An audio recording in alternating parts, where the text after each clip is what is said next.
Hey crafty friends, it's Juliana Michaels. Welcome to Rusty Grunge 3 Ways. Bold texture, moody color, endless possibilities. In today's video, I'm kicking off a 3-part series I'm calling Rusty Grunge 3 Ways. We're starting with Distress Watercolor Cardstock and Seth Apter's new embossing folder. I was super inspired by Tim Holtz's recent demo, and I've added my own twist to create this rich, moody, industrial background. Stick around and I'll show you step by step how I created the background and how I made the coordinating embellishments using Seth Apter's latest dyes from Sizzix. As always, please check your stash for similar items when it comes to the supplies I'm using. If you are interested in any of the products that I am using in this video, you can find the full supply list with links in the description box below. When you shop through those links, and whether you purchase that exact item or something else entirely, you're supporting me at no extra cost to you, and I really appreciate that so very much. Now let's get into the making.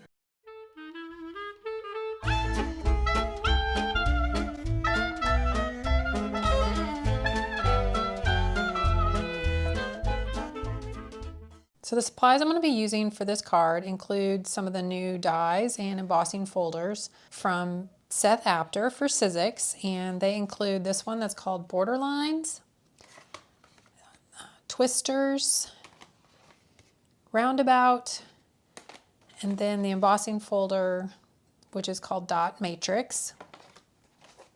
And I'm also going to be using the Tim Holtz Sizzix Gentleman die set, one of my all-time favorites. And then for the sentiment, I'm going to use the Tiny Text stamp set from Tim Holtz and Stampers Anonymous, but you could use any sentiment stamp set you like. And then some of the mediums I'm going to be working with include archival ink and black soot, but just some sort of permanent black ink will work for this. You're going to need some sort of an embossing ink, and then the embossing powders I'm working with are the Wow embossing powders. This one's a Seth Apter called Crusty Copper, and then I also have this one that's a Gwen Lafleur, and it's vintage turquoise. And then the other things I'm going to be using are some Distress sprays and Distress oxide. So I've got Distress oxide in Rusty Hinge and Salvaged Patina, and then I've got Spray Stain and Lost Shadow and Tumbled Glass.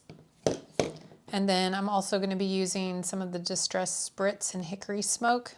And then as far as tools go, along with the die cutting machine and a heat gun to do the heat embossing and some sort of a heat tool for drying the ink, you're also going to need a brayer. And the papers I'm using are Distress Watercolor Cardstock for the background, and then the rest of the die cutting that I'm doing will all be done with just 1 10-pound smooth white cardstock.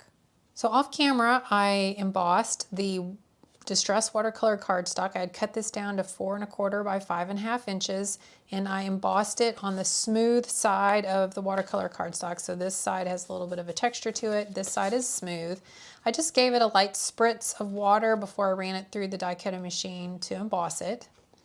And now we're going to add some of the spray inks. So I'm going to use the oxides and the spray stains. And we're just going to start off by making sure we shake up and mix the Distress Oxide sprays real well before we spray with those. And you just want to make sure that when you flip it over that you get most of that pigment that's on the bottom there mixed in with the liquid. All right, so I'm going to just start off. I'm working in my splat box here, and I've got a piece of some paper towel on the bottom just to absorb some of the extra ink. And then I'm just going to start by spraying a couple areas here and there with the oxides.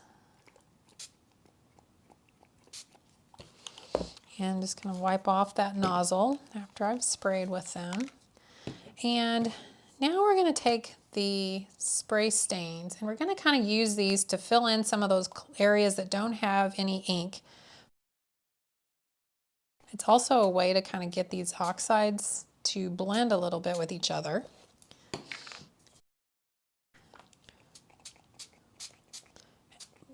Also brings in, I don't know, just that mixture just adds a really, I don't know, interesting effect, the way it causes the colors to blend. So now we're just going to give this a dry.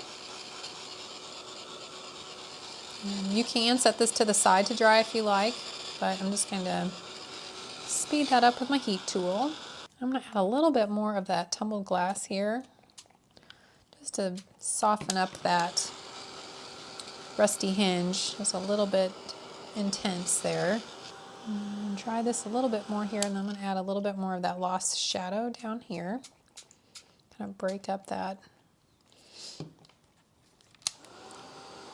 salvaged patina.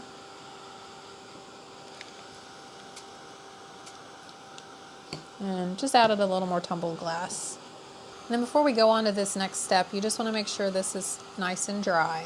And of course, you could also just stop at this point if you're like how this looks and you just want to leave it as is. You certainly could, but we're going to take it to the next level with one more step here.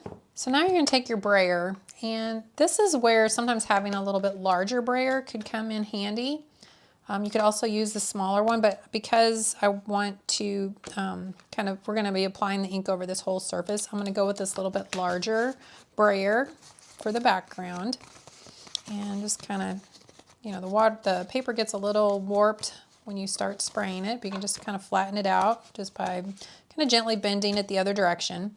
And then when you're applying the ink to the brayer, you're going to just push and lift and push and lift.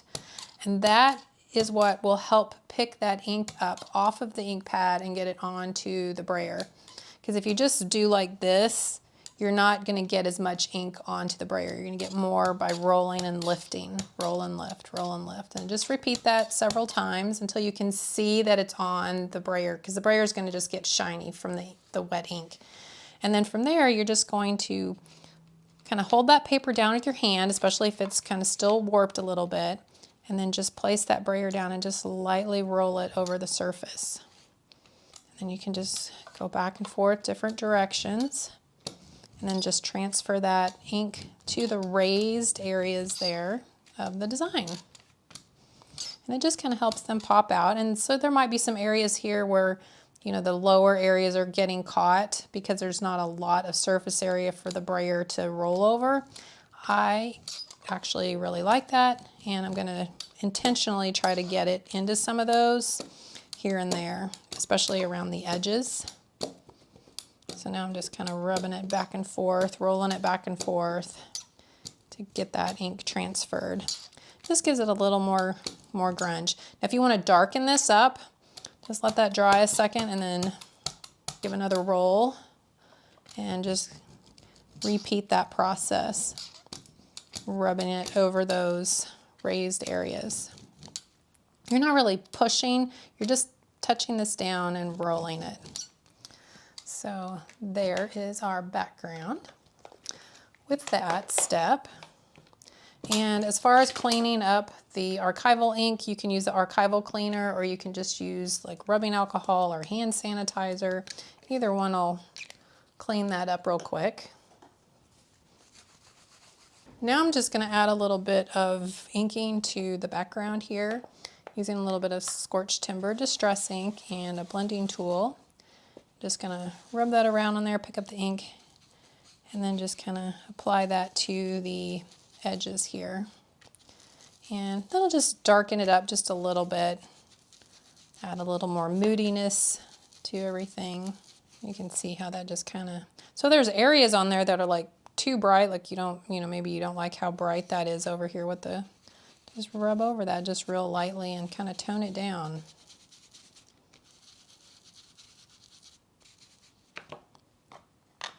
And there we go. And then the last step here we're going to do is we're going to add some splatters. We're going to do some splatters with the oxide ink. So we'll do that first here. Again, just give it a good shake. And then to do the splatters, I'm just going to pull the nozzle out and just make sure there's some kind of dripping on the end there. And then I'm going to hold it over the paper and just tap it with my fingers.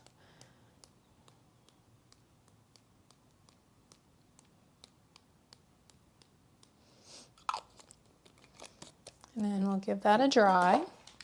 And then lastly, we're going to add some of the Distress Spritz Hickory Smoke. And again, you just want to make sure you mix that up really well and get all that pigment, if it's sitting on the bottom there, mixed in completely. And so you can tell if that's mixed in when you flip the bottle over, there's nothing sitting on the bottom. so that then you know it's all mixed in. I want to give it all like an overall light spritz, so I'm going to kind of be back off camera with the bottle, and I'm just going to spritz it lightly. And you'll see just a little bit of a shimmer across the background there. And then I'm also going to add some splatters, just like we did with the salvaged patina oxide. Just a few little splatters here and there.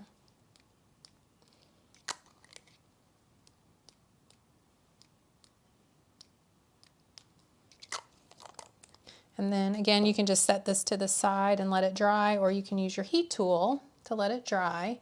And then once that spritz is completely dry, you'll really be able to see all the shimmer and shine that has added to the background. I'm kind of trying to hold that up here and just tilt it a little bit here so you can kind of see that shimmer you get from the spritz. So there is our background.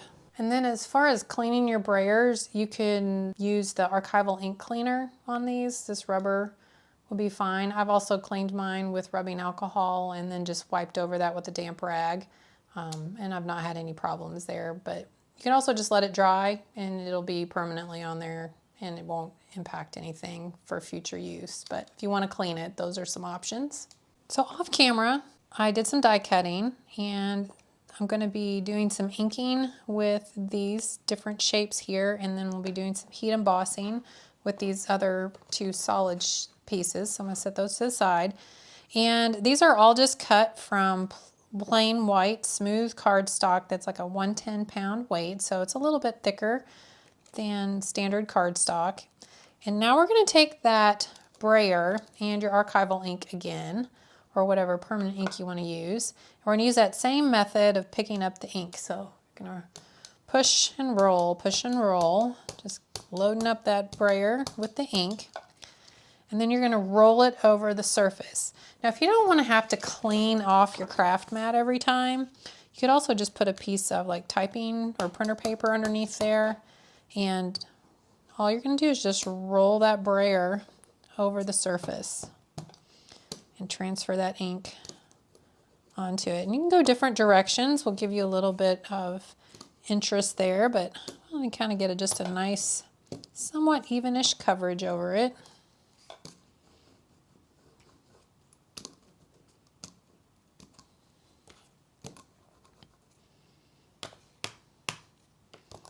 If you need a little more ink, just push and roll again.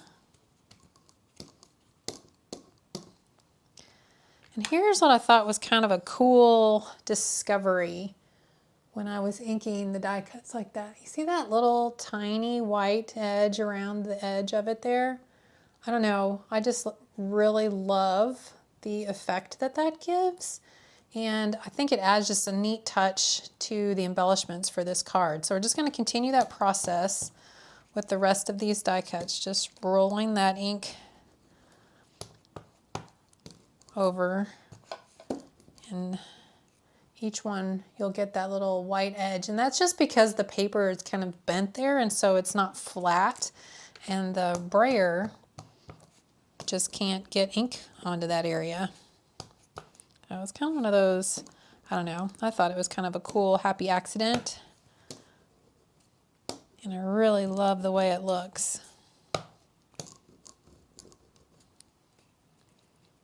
So again, there it is on that piece, and I'll just continue that on these others. So there is all of our inked die cuts, and I mean, normally I'm one of those, like I like the edges inked and I want everything to be the same color, but when I did this the first time, I just fell in love with it, and yeah, I'm pretty much sold on this being just a fun way to add some color, custom color, because you could use any color ink with this, and then just adds a little bit of texture too from the brayer and the ink pad. And you know, if you did this on, like if you cut these out of a textured cardstock, like the back side of the Distress Watercolor Cardstock, you'd get even more texture, which would be, I think, pretty cool. All right, so now we are on to the heat embossing. And for this, I've got the Crusty Copper and Vintage Turquoise embossing powders from Wow, and then these two shapes from that Seth Apter dies. And I'm just going to take my watermark embossing ink pad and I'm just going to smush it over the surface of this die cut here. And I'm going to use just a palette knife to kind of help me pick it up. And I'm going to place it on top of a piece of computer paper, and now I'm just going to sprinkle that with this Crusty Copper. And I almost did it there, and these are new-ish to me, and so I keep forgetting to shake them. And what I've learned is that the combination of powders in these particular embossing powders have like different weights to all the different colors and ingredients basically that are in here to create this embossing powder. And by shaking it up, you make sure that you get a nice mix of those and you don't just get what's sitting on the top if it's been sitting in your drawer or in your room for a while and settled.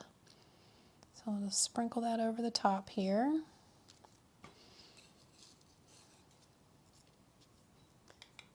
And just tap off the excess. I'm just going to set this to the side here for just a second. I'll pour that excess back into the jar.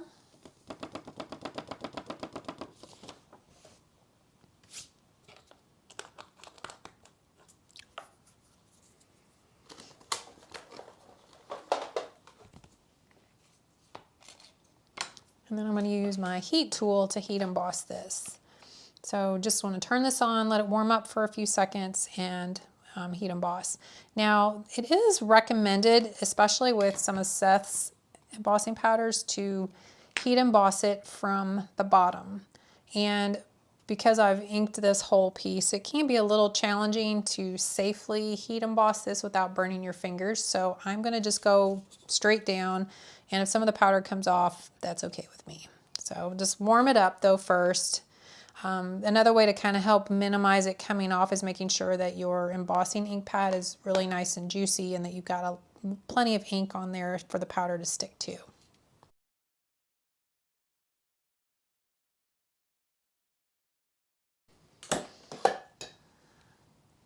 And so there is one of our heat embossed shapes. And one of the things I love about some of his powders is they just have these like really cool bumpy, lumpy texture to them. And so besides being visually textural, it's also actually tactilely textural as well. Now we're going to do that same thing with this other color here. So I'm just going to ink up our shape. Make sure we get a good amount of ink on there. And this time we're going to do the Vintage Turquoise. And again, I'm going to give that a good shake again because there's just the mix of different particles in there and they can kind of settle. So mixing it up gives you a nice even-ish distribution of things. So, and then we'll heat emboss this piece. So there is that piece.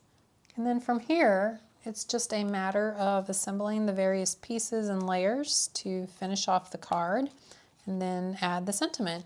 I hope you enjoyed this first look at Rusty Grunge with Distress Watercolor Cardstock. And here's a look at the finished card and all those industrial layers we just created. I love how the texture from Seth's embossing folder really comes to life once the color and inks are applied. The silhouette die cut adds a bold focal point, and the layered numbers and shapes tie it all together to create a strong industrial vibe. Be sure to check out part 2 where I use Distress Metallic Craftstock for a totally different effect, and subscribe so you don't miss it. All the supplies I used are linked below. Thanks for watching and happy crafting.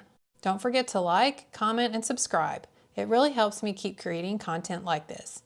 And hit the bell so you'll be the first to know when new videos drop.